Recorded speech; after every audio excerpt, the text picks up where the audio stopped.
Hi అండి. Welcome to my channel. ఇవాల్టి వీడియోలో ఒక మంచి రెసిపీ అయితే చూపించబోతున్నానండి. ఈ రెసిపీ వచ్చి ఈవినింగ్ స్నాక్ గాను లేకుంటే ఎప్పుడైనా వర్షం పడినప్పుడు మనకి హాట్‌గా తినాలనిపిస్తుంది కదండీ! అలాంటి టైంలో ఇలా మినపప్పు వడలు వేసుకొని చూడండి, చాలా బావుంటాయి. నార్మల్‌గా హోటల్ స్టైల్ లాగా మనము మినపప్పు వడలు వేసుకోలేం కదండీ! కానీ ఇక్కడ ఇలాంటి టిప్స్ ఫాలో అయ్యారనుకో మినపప్పు వడలనేటివి మనం హోటల్‌లో ఎలా రుచికరంగా ఉంటాయో అలానే వస్తాయండి. రెసిపీ అయితే చూసేద్దాం. ముందుగా ఇలా మినపప్పు మొత్తము నానపెట్టుకోండి, మీకు ఎంత కావాలో అంతలో. అండ్ అదే విధంగా మినపప్పు వేసుకున్నప్పుడు అందులోకి ఒక 2 లేదా 3 స్పూన్ల దాకా ఇలా బియ్యంని కూడా నానేసుకోండి. బియ్యం వేశారంటే క్రిస్పీగా చాలా బాగుంటాయండి, కలర్ఫుల్గా.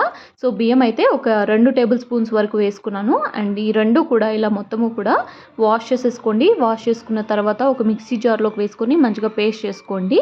అండ్ వాటర్ అయితే ఎక్కువగా వేయొద్దు. ఎక్కువ వాటర్ యాడ్ చేసామనుకోండి పిండి అనేది లూజ్ అయిపోతుంది. అప్పుడు మనకి వడలు అనేటివి అంత చక్కగా రావన్నమాట. సో మనము కొంచెం వాటర్ అనేది చాలా తక్కువగా వేసుకోవాలి. 2 లేదా 3 టీ స్పూన్లు వేసుకుంటే సరిపోతుందన్నమాట.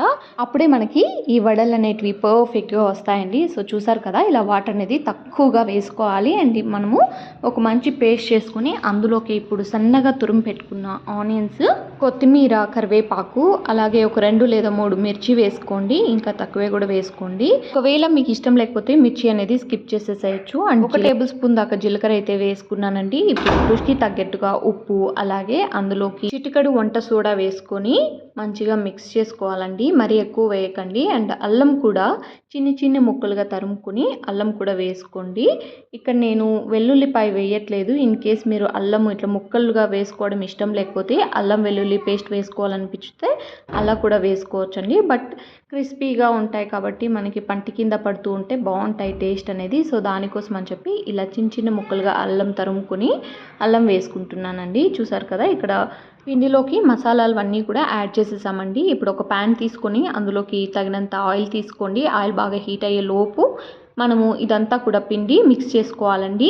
ఈ పిండి మిక్స్ చేసుకునేటప్పుడు మనం పర్ఫెక్ట్గా మిక్స్ చేసుకోవాలి, అన్నీ కలిసే విధంగా మిక్స్ చేసుకోవాలండి, లేదంటే అలానే ఉండిపోతాయి. అండ్ ఉల్లిపాయలు టేస్ట్ అనేది చాలా బాగుంటాయండి ఉల్లిపాయలు వేస్తే, అందుకనేసి ఉల్లిపాయలు వేసుకున్నాను.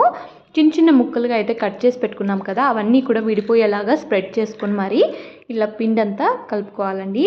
ఇప్పుడు బటర్ పేపర్ కానీ లేకుంటే ఏదైనా పాలిథిన్ కవర్ కానీ తీసుకొని దానిపైన కొద్దిగా వాటర్ అలా స్ప్రెడ్ చేసుకొని ఇలా ఒక ఉండ తీసుకొని ఇలా వడలాగా చేసుకోండి. మొత్తము కూడా తట్టుకొని అందులో ఒక హోల్ అయితే పెట్టి ఇలా ఆయిల్ అన్నీ కూడా వేసేసుకోండి. చూస్తున్నారు కదా, ఇలా ఈజీగా చేతుల నుంచి ఆయిల్లోకి వేసేసేయచ్చండి. వాటర్ అనేది వేసుకోండి, మరీ ఎక్కువ వాటర్ తీసుకోవద్దు, ఎందుకంటే చిట్లుతుందనమాట.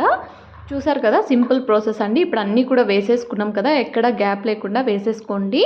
అండ్ ఒక బ్యాచ్కి ఇలా మొత్తం వేసుకున్న తర్వాత ఒక సైడ్ అయితే ఇలా కలర్ వచ్చిన తర్వాత నెక్స్ట్ సైడ్కి మొత్తము కూడా తిప్పుకునేసేయండి. అప్పుడే మనకి పర్ఫెక్ట్గా ఉంటాయి. ఒక సైడ్ కలర్ మంచిగా గోల్డెన్ బ్రౌన్ కలర్ వచ్చిన తర్వాత నెక్స్ట్ సైడ్కి తిప్పుకోండి.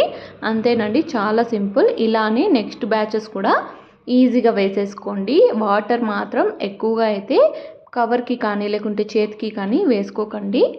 ఇలా ఆయిల్లోకి అన్నీ కూడా వేసేసుకోండి. చూసారు కదా, ఈ పిన్ను కానీ గరిటె కానీ తీసుకొని మీకు ఎలా కంఫర్ట్ అయితే అలా తీసుకొని ఇలా బ్యాక్ సైడ్కి టర్న్ చేసేసుకోండి. చూసారు కదా, పర్ఫెక్ట్గా ఉన్నాయండి. కలర్ అయితే చాలా బాగా వచ్చాయి. అంతేనండి, ఇలా చేసుకున్నట్లయితే హోటల్ స్టైల్లో చాలా పర్ఫెక్ట్గా ఇంట్లోనే ఈజీగా ప్రిపేర్ చేసేసుకోవచ్చు. అండ్ ఉద్దిపప్పు అనేది హెల్త్కి చాలా మంచిదండి. అసలు 1కి 2గా 3గా తినేస్తారనమాట, అంత బాగుంటాయి. ఇలా చేసుకున్నట్లయితే అసలు ఎగుట అనేది అనిపించకుండా ఉంటాయండి. చూసారు కదా, మొత్తం కూడా ఇక్కడ పిన్నుతో తీసేసాను. ఇలా అన్నీ కూడా టిష్యూ పేపర్ మీద ఆయిల్ ఏమైనా ఉంటే ఆయిల్ పీల్చుకోవడానికి టిష్యూ పెట్టి వేస్తున్నానండి.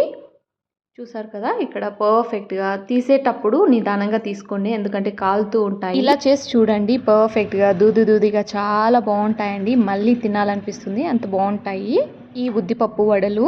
అండ్ ఫైనల్గా అన్నీ కూడా ఒక ప్లేట్లోకి తీసుకొని ఇలా సర్వ్ చేసేసుకొని ఇష్టమైన చట్నీతో కానీ లేకుంటే పిక్కలతో కానీ తింటే చాలా బాగుంటాయండి. ఇక్కడ నేను గోంగూర అలాగే టొమాటో పచ్చడితో తింటున్నాను, చాలా బాగున్నాయండి. మరి మీకు ఎప్పుడైనా మినపవడలు తినాలి అనిపించినప్పుడు ఇలా చేసుకోండి, చాలా బాగుంటుంది. And thank you so much for watching.